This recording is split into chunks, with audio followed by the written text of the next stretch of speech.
다 오셨나요? 네. 자, 여기는 우리나라 전통 떡을 어떻게 만드는지. 자, 이곳 나주는 영산강이 가까이 있잖아요. 그래서 엄청 영산강이 범람해서 벼가 쓰러지는 그런 게 많이 있었대요. 근데 쪽은 마디마디마다 뿌리가 내려요.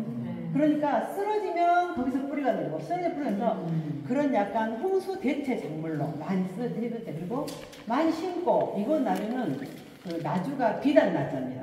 그만큼 비단을 많이 짰고 쪽을 많이 심은 뒤 당연히 쪽염색이 발달했겠죠. 가장 우리나라에서 먼저 쪽을 심고 지금까지 굉장히 전통적인 맥을 이용한 건 이것 문화가는 특히 그 전통 쪽을 개성하기 위해서 노력하는 곳입니다. 그래서 우리가 이렇게 일반 체험에서 이 문화관에서는 다 국산 쪽염색을 씁니다. 쪽염료가요 색소 도비 수입보다 몇 배 비쌉니다. 이 쪽염색을 어떻게 만드냐? 쪽은 풀입니다. 풀을 봄에 씨를 뿌려요. 밭에다. 그러면 한 6월 초쯤이나 되면 어느 정도 커요. 풀이. 그러면 꽃 피기 전에 낫으로 핍니다. 큰 항아리를 가득 눌러서 채워요. 그리고 물을 가득 채워놔. 그럼 한 6월 중순 날씨에는 하루나 이틀 되면 그 이파리에 있는 쪽 색소가 물로 다 녹아내려요.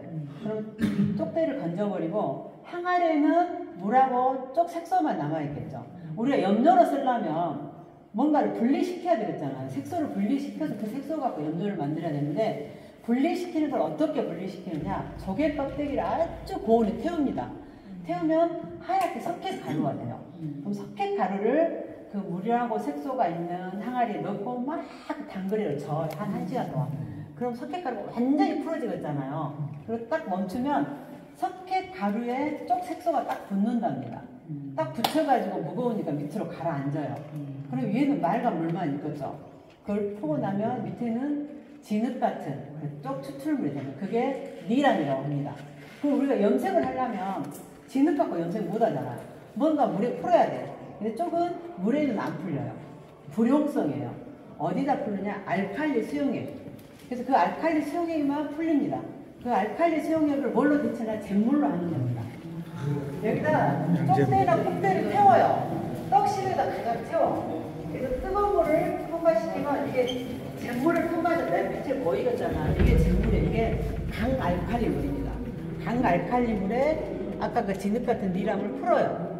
바로 염색을 하는 게 아니고, 쪽은 바로 염려예요. 우리가 뭐 청국장이나 야구르트처럼. 그래서 어느 정도 온도에 어느 정도 시간이 필요해요. 옛날에는 그쪽 항아리에 막 솜잎을 같은 거 덮어놓고 했어요. 일정 온도를 주기 위해서. 그래서 그렇게 해서 시간이 좀 지나면 우리가 염색할 때 안에 색깔이 녹색이었잖아요. 쫙 녹빛으로 변해요. 그럼 이제 드디어 염료로 사용합니다. 자, 얼마나 쪽 색소가 많이 진한지 연한지 몇 번을 반복에 따라서 연한 녹색부터 완전 진한 분청색까지 할 수 있는 게 쪽이에요. 지금 해보면 쪽 색소 하나 가지고 연하고 진하고 막 그 다양한 종류로 발을 만들어도 엄청 예쁩니다. 한 가지 색을 농담만 조절해도. 사실 다른 염료는 그러기가 쉽지 않거든요. 근데 쪽은 오늘 해보셨지만 굉장히 이 만드는 과정도 굉장히 복잡하고요. 염색하고 후처리하고 엄청 복잡합니다. 그래도 저는 개인적으로 천연염색 염료 중에서는 쪽이 짱이라고 생각합니다. 근데 이걸 한번 하잖아요. 그걸 처리해놓고 나면 보관할 때 우리가 보통 화학 염색도 탈색되잖아요. 보관할 때 서랍 같은 데 넣어놓고 하면 정말 오랫동안 쪽 그대로 색깔을 유지하고 사용할 수 있습니다. 자, 아셨죠? 제가 이거 설명을 할게요. 감사합니다. 네, 오늘 고생하셨습니다. 네, 잘 처리하셨죠?